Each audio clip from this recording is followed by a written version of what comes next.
সনদের ভেতরে বর্তমানের যে সংকটের জায়গাটা, এটা এনফোর্স কিভাবে করা যাবে সেই জায়গাটা নিয়ে অনেক কথাবার্তা চলছে। কয়েকজন আলোচনাতেও টানছিলেন যে এটা সুপ্রা কনস্টিটিউশনাল কোন ইনস্ট্রুমেন্ট হয়ে যাচ্ছে কিনা।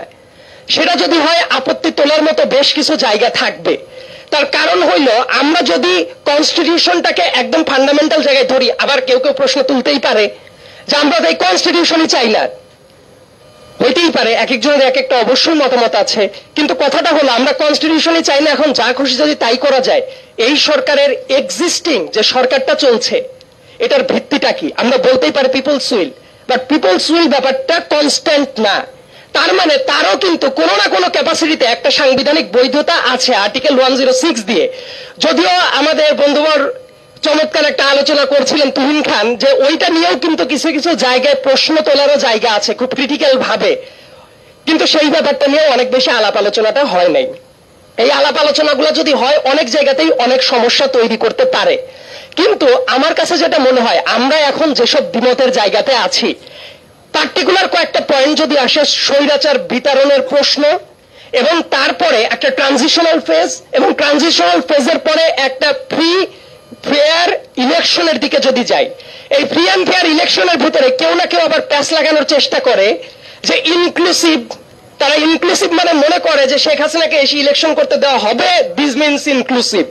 কিন্তু ব্যাপারটা হলো আবার পার্টিসিপেটরি নিয়ে অনেক কথাবার্তা আছে, কিন্তু পার্টিসিপেটরি কোন অ্যাঙ্গেল থেকে? মানুষের অ্যাঙ্গেল থেকে, যারা ভোটার আছে। কিন্তু আমরা যদি মনে করি যে সবাইকে পার্টিসিপেট করতেই দিতে হবে, তাহলে এমন অনেক মানুষ আছে যে পিওরলি তারা হয়তোবা বাংলাদেশে এমন কোন কাজ করেছে যেটা সন্ত্রাস বিরোধী আইনে নিষিদ্ধ।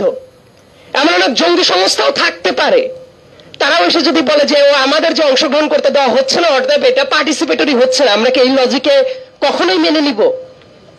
এইটা তো আমরা মানতে যাব না। অতএব জুলাই সনদে আমাদের ভিন্ন মতের অনেক জায়গা আছে, আমিও অনেক সমালোচনা করি, but at the same time আমার কাছে যেটা মনে হচ্ছে, এত দূর যে আলোচনা অগ্রসরটা হবে, আমি আজকে থেকে 6 মাস আগে এই পর্যন্ত আমি আশাবাদী ছিলাম না। আজকের দিনে যতটাই ভিন্ন মত আছে, তারপরেও আমি বলবো যথেষ্ট পরিমাণ অগ্রসর হওয়া গেছে। কিন্তু যেসব বিষয় অগ্রসর হওয়া গেছে সেই ব্যাপারে আমি দেখতে চাই টিভিতে, টক শোতে, পত্রিকার কলামে, আলাপ আলোচনায় সেই আলোচনাটা কত দূর আছে।